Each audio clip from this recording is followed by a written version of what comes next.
Frybread today is a widely consumed food across the United States, being typical at fairs, carnivals, and in many American homes. Currently, Frybread is associated with many native communities. However, it comes from one particular nation, the Dagah or the Navajo Nation. Frybread has varying names. In the Navajo language, it is called Díníilghaazh. In this episode, we will be talking about Navajo Frybread and be calling it such.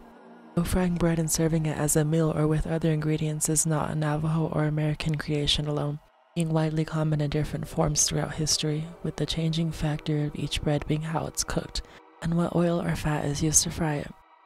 The earliest recorded fry bread being guanaco frito, with roots going back as far as the Etruscan and later Roman civilizations, being called panuda bandana. This bread comes from the southern Emilia-Romagna region of Italy, and was imported to the northern Italian provinces with the invasion of the Lombards in the late 500s AD. This bread was still widely popular in the region until the 1960s, when it fell out of favor from foreign breads and other Italian varieties. Similar breads created in near exact fashion as Navajo fry bread, and far older are Bulgarian mekitsa, Hungarian langos, Greek tiganosomo, Maori paoraparai, and Kenyan mandanzi. Fry bread has been independently created in almost all continents and societies, with access to forms of flour, lard, and salt, leaving the simple food accessible to many peoples and societies across time.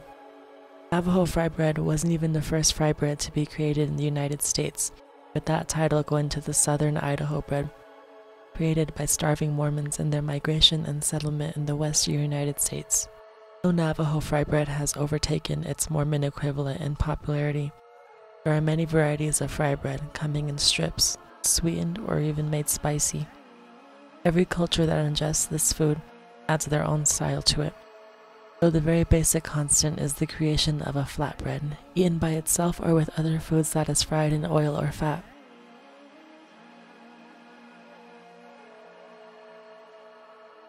The story of Navajo fry bread begins in one of the most tragic chapters of Dagah history, the Long Walk, when the U.S. government forced the Dagah on a death march over 300 miles to a fort in eastern New Mexico.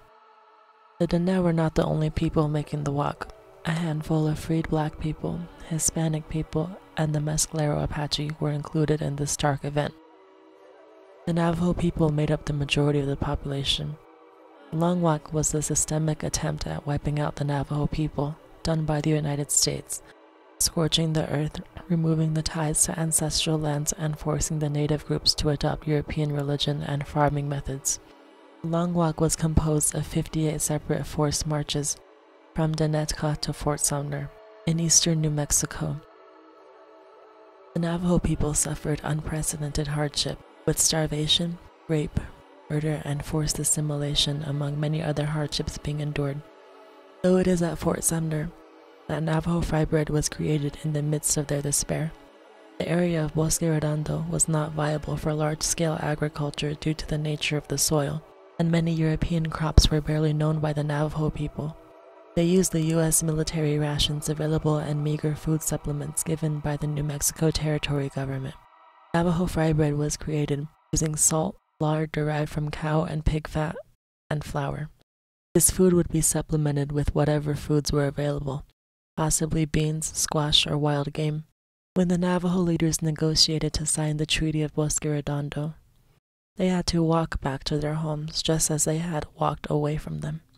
In their newly formed reservation in the Four Corners region, they wept when they returned home, vowing never to return back to the place they were held as prisoners, and would often use the meager U.S. rations given to the natives to create fry bread.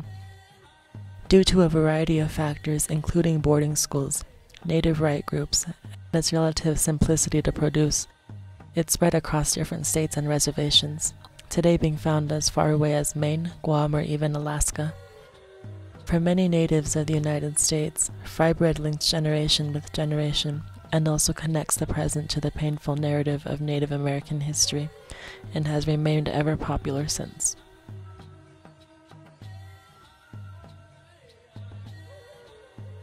Here is a step-by-step instructions on how to make fry bread.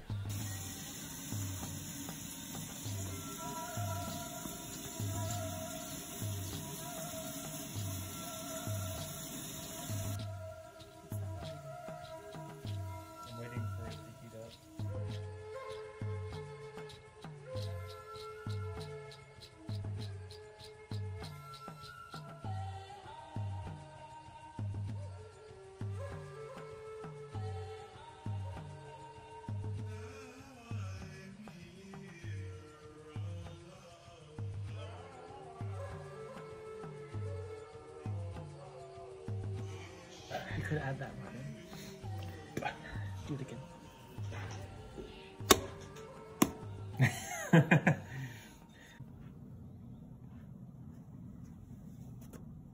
Hozho, dagah, chxło. It needs its hat.